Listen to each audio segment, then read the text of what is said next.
This channel does not promote any violent, harmful, or illegal activities. All content provided by this channel is meant for an educational purpose only. ঝামেলা পাকালো গাধা জল খায় ঘোলা করে খায় না, তো রাজ্য প্রশাসন তো গাধা। এখন এই যোগ্য অযোগ্যের তালিকা যদি কোর্টে আগে দিয়ে দিত তাহলে তো এত দুর্ভোগ হতো না। এদের প্রথম দিন থেকে মুখ্যমন্ত্রীর চাপ, মুখ্যমন্ত্রী উপর থেকে ডিএমকে চাপ দিচ্ছে, ডিএম এখানে বিডিওকে চাপ দিচ্ছে, যেন তেন প্রকারেরও এদেরকে বাড়ি পাঠাও, এবং জোর করে তাদেরকে বাড়ি পাঠিয়ে দেওয়া হয়েছে।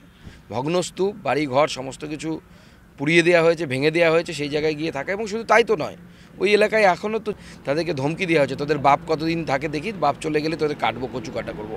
বাপ মানে বিএসএফ। এটা মমতা বন্দ্যোপাধ্যায়ের রাজত্বে মমতা বন্দ্যোপাধ্যায় এটা এস্টাবলিশ করে ছাড়লেন যে পশ্চিমবঙ্গের প্রশাসন, পশ্চিমবঙ্গের পুলিশ রক্ষা করবে না, বিএসএফ থাকলে রক্ষা হবে। একের পর এক ঘটনা ঘটছে, গোটা কলকাতা যৌতুকগৃহে, বিশেষ করে পুরনো কলকাতা, সেই পুরনো কলকাতা যৌতুকগৃহে পরিণত হয়ে আছে। মাঝে মাঝে হয় কোথাও অবৈধ বাজি কারখানা, কোথাও অবৈধ বোম কারখানা, কোথাও আরডিএক্স, কোথাও অ্যামোনিয়াম নাইট্রেট। তো কলকাতা এখন তো মানে এই ব্যবসা, আপনি যদি বোমা বানানোর ব্যবসা করেন, অবৈধ কারবার করেন, কলকাতা আপনার জন্য হচ্ছে এখন অভয়ারণ্য। পুলিশের ক্ষমতা নেই ওদেরকে সুরক্ষা দেবে। পুলিশ ওদের সামনে ভিজে বেড়ালে পরিণত হয় এই দাঙ্গাকারীদের সামনে। তো স্বাভাবিকভাবে সেখানে বিএসএফ ক্যাম্প থাকলে, যতক্ষণ না বিএসএফ এসে গুলি চালিয়েছিল ততক্ষণ পর্যন্ত কিছু কন্ট্রোল হয়নি।